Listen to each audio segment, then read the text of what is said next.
धन्यवाद अध्यक्ष जी, आपने 280 के तहत मुझे प्रश्न उठाने का मौका दिया और मैं आपसे वचन देता हूं कि मैं 280 के तहत अपनी सिर्फ विधानसभा की बात करूंगा, कोई ऐसी राजनीतिक बात नहीं करूंगा कि औरों का समय खराब हो। अध्यक्ष जी, मैंने कल भी एक बात रखी थी कि किस तरीके से अरविंद केजरीवाल जी और उनकी कैबिनेट सारे विधायक मिलकर कोशिश करते हैं कि पंक्ति में खड़े हुए अंतिम व्यक्ति तक वो लाभ पहुंच सके, क्योंकि वो वोट इसीलिए देता है बड़ी उम्मीद के साथ में कि जब मैं सरकार बना रहा हूं या बदल रहा हूं तो वो सरकार मेरे लिए कुछ करेगी। लेकिन उनके इतने भरसक प्रयास के बाद में किस तरीके से लोगों को परेशान किया जाता है उसकी एक बागी मैं आपके सामने प्रस्तुत कर रहा हूं।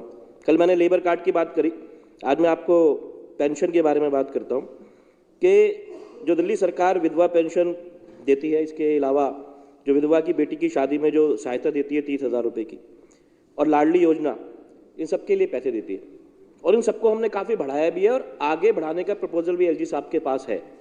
लेकिन फिलहाल जो है मैं उसकी बात कर रहा हूँ कि जो पेंशन कार्यालय था वो मेरे ऑफिस से मेरी विधानसभा से तकरीबन 3-4 किलोमीटर दूर था, गुलाबी बाग के अंदर।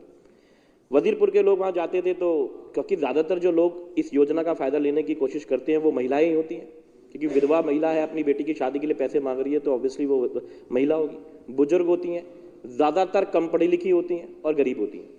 वहाँ से बैटरी रिक्शा करके चली जाती थी, किसी तरह अपना काम करा लेती थी, हम मदद कर देते थे। अब इन्होंने उस कार्यालय को 15 किलोमीटर दूर करवा दिया है, मंगोलपुरी विधानसभा में भेज दिया। कोई सीधी बस मेरी विधानसभा से वहाँ जाती नहीं, बैटरी रिक्शा वहाँ जा नहीं सकता, गाड़ी उनके पास है नहीं, टू व्हीलर उनके पास में है नहीं।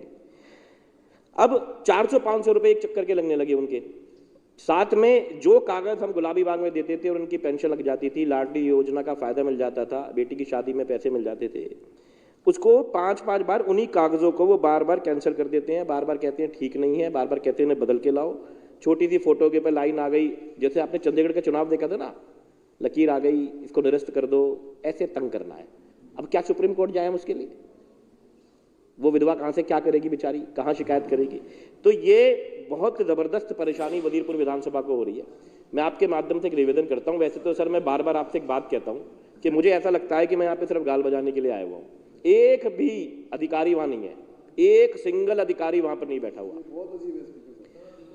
अब मैं तो ये चाहता हूँ कि इसमें, क्योंकि विदोड़ी जी ने कहा था हमारा साथ देंगे, सर एक प्रिविलेज मोशन आपकी तरफ से आना चाहिए कि अधिकारी अगर नहीं आ रहे हैं तो इनके प्रिविलेज में हम बुला लें।